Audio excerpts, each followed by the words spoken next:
কি হয়েছে, যাবো না কেন?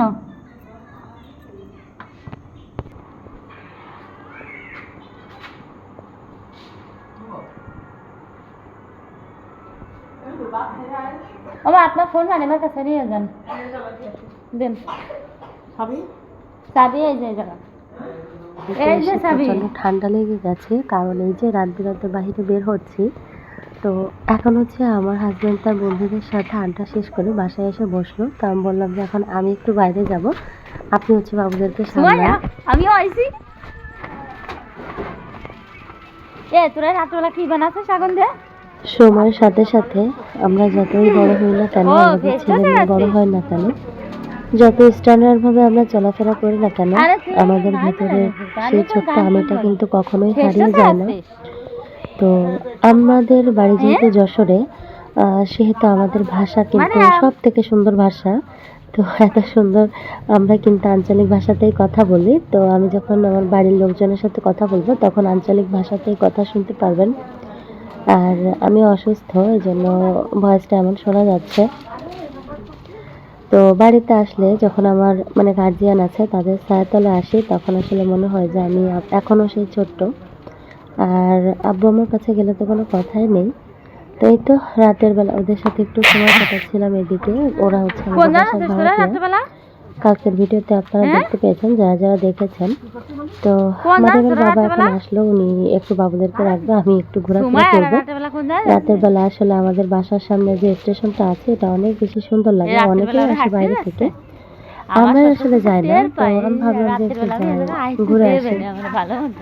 এখানে ওদের সাথে অনেক কথা বলছিলাম।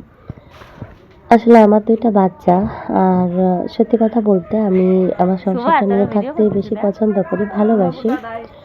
তবে আমি তো যেহেতু সবার ছোট, আমার আব্বু আমার ছোট মেয়ে, তো আমার দুইটা কেন, আমার যদি চারটাও বাচ্চা হয় তো আমার ভিতরে থেকে আসলে এখনো সেই ছোট ভাবটা যাবে না। সবাইকে আপন ভাবা, সবাইকে ডেকে ডেকে কথা বলা, সবার সাথে আনন্দ করা, মিউজিক বাজলে তালে তালে ডান্স করা, আসলে এই স্বভাবগুলো আমার ভেতর থেকে কখনোই মানে চলে যাবে না আমার মনে হয়। আল্লাহ পাক যতদিন সুস্থ রাখবেন।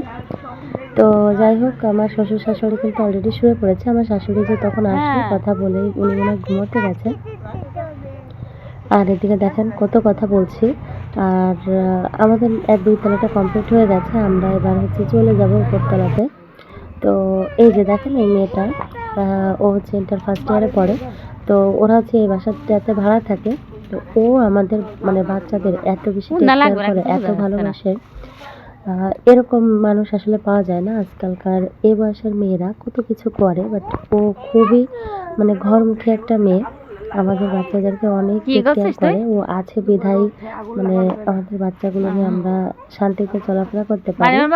তো এই তো কি কেমন লাগে দেখেন, মারিমের বাবা এখনো বসে আছে, কোম্পানির মানে অফিসিয়াল যে কাজ আছে সেগুলাই করছে। বাবু ঘরে আর আমরা হচ্ছে বাইরে। তো একতলাটা তো দেখতে পাচ্ছেন, এটা কমপ্লিট করে ভাড়া দেওয়া হবে, ততদিন এই অবস্থাটাই থাকবে। আমরা 2 তলা যাওয়ার পরে একতলার কাজে হাত দিব। আর এই যে দেখেন আমার মেয়ে। ভালো হয়েছে, সমস্যা কি? আপনি আড্ডা দিয়ে আসলেন, আমি একটু বাচ্চা সামলান, আমি তো আড্ডা দিতে বাচ্চা সামলান। ভালো লাগলে সাবস্ক্রাইব করে পাশে থাকবেন, না লাগলে আর কি করা যাবে বলেন, এমনিতেও তো আপনারা লাইক দেন না। তারপরে যারা সাবস্ক্রাইব করেছেন তারাও ভিডিও দেখেন না, তো কি আর করার।